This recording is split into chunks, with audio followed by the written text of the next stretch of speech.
wanted to talk about marketing, but I want you guys to see my new bag. Isn't it cool?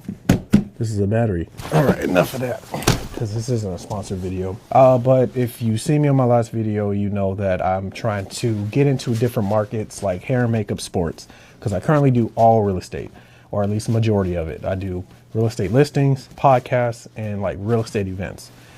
But I'm getting bored, so I want to transition into other avenues, other industries that I can film and photograph. Because of that, I thought this topic was prevalent to you, because in my experience in the past, I didn't know how to do market research, right? And if I'm going to be reaching out to new industries and trying to provide them an offer and pricing that makes sense in that industry, I need to do market research. I need to see what type of pricing there is, what type of packages are out there, what's trending in these different markets, and just overall how to market myself. Now, in the past, my market research was just looking at what other videographers were doing and then asking some of them what they're charging and hoping to get a response. But that's not real market research. Like, there's so much more to market research than just asking other videographers how much they make and looking at their videos and thinking to myself, I could do that and I can do that. So let me see how much I can make from it, so that you don't make the same mistake I did. Here are some things that I would look out for. Here are some things that I'm currently doing to get more, what am I trying to say? Here are some things that I would do to market myself and also to market research to get into these different industries if you just don't know how. And the first mistake that I used to make was I was asking other videographers instead of asking the clients. Like, yes, other videographers are out there doing their thing, but only a client can tell me what the client needs.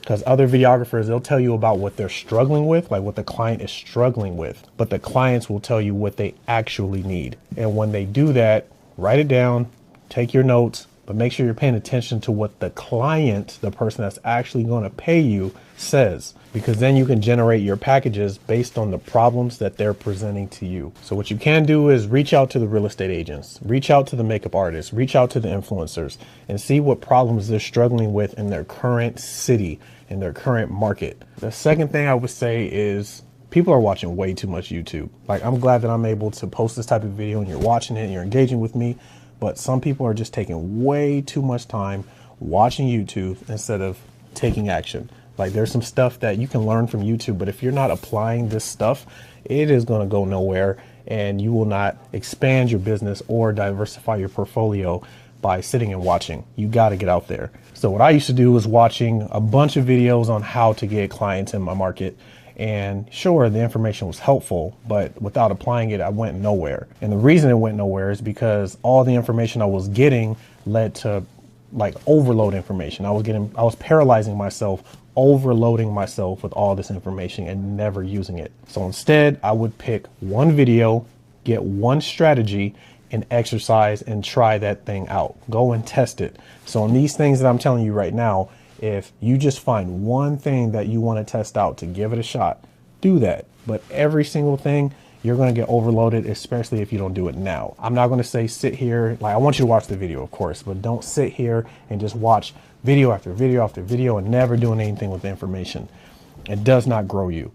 And that's what I'm changing currently. I'm not watching back-to-back videos on how to do something.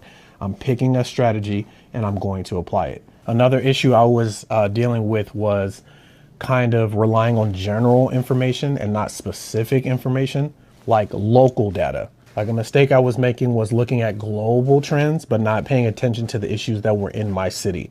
And that's a mistake, because the things that work in Miami, things that work in New York, might not work in Southern California. So I have to pay attention to what's happening in my local market and what the issue is here. And I know that to be a fact because there's realtors that maybe in Texas that are doing great, and the ones in SoCal are struggling because of the market differences. Like, sure, interest rates can go up on both sides, but the way it hits the market is totally different. And if you live in Southern California, you know what I'm talking about. So you got to pay attention to local data, not the global trends. Like, that's one huge one that I would say was messing me up, especially because I was looking at videographers who were doing amazing and they didn't live anywhere near me. You know, they would live in Canada or they would live up north. And I'm just like, you know what?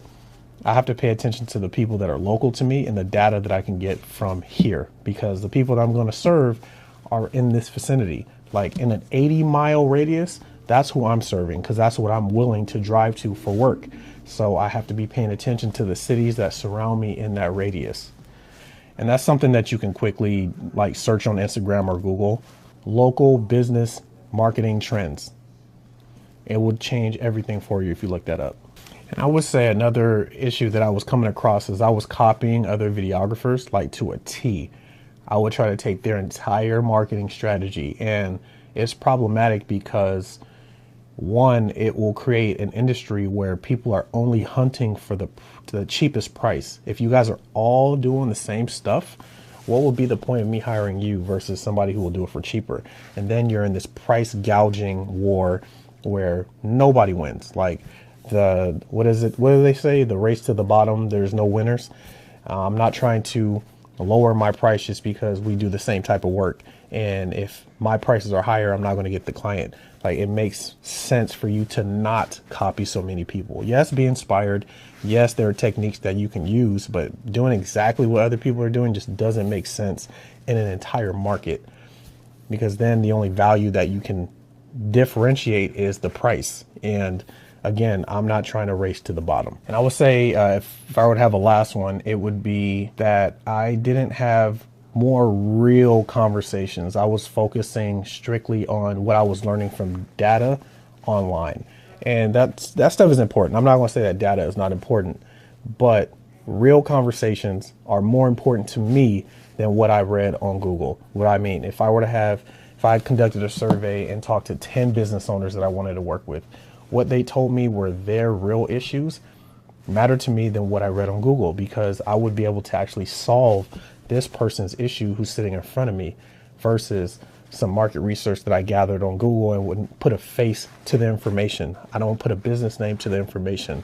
So if you're able to talk to people in real life to gather that data, it is going to be way more valuable to you because you can apply it to that person you're talking to. If I talk to 10 business owners in my niche and they gave me their issues, I would be able to change what I can offer them in real time versus just sticking to my guns saying, this is what I offer. They tell me their problems and me just not changing it. Like, I'm going to change what I offer based on their problem so that it matches and I can actually get them as a client. That just makes the most sense. So the bottom line is, successful market research requires direct outreach and testing offers. Overall, there's a lot that can be said about doing market research when you're trying to switch industries, but you have so much control over your market research, because one of my main things is, obviously, I want to have control on who I work with. So obviously, knowing your audience, I should have said that first. When you're doing market research, you want to market like makeup artists, for instance. I'm doing market research. I want to know who my client would be. Would that be beauty schools? Would that be influencers? Would that be brands? Would that be individual wedding makeup artists? There's so many avenues that you can travel down. If I wanted to strictly do or work with wedding makeup artists, if I wanted to strictly work with beauty salons, if I only wanted to work with beauty schools, like in each one of them, I would be able to offer something different because they all require different things. So knowing your audience will change how you kind of target the market and go after it. And it'll specify this huge industry of professionals and narrows it down to a specific individual that you know you want to work with directly. So that's what I'm doing. I got two business meetings that I'm going to go into just based off the market research of what they're doing, what's not working, what I'm able to offer them. So we'll see how that goes. But overall, if you're having issues with market research or just getting new clients, just pay attention to those things that I was talking about. Write it down, try one, test it out, and let me know how it goes. But I'm gonna wrap this up. Hopefully you guys found this video valuable. I really appreciate you sticking around this long. Please keep letting me know what you want to see me make, and I'll make the decision if I want to make it or not. But I will see you in the next one.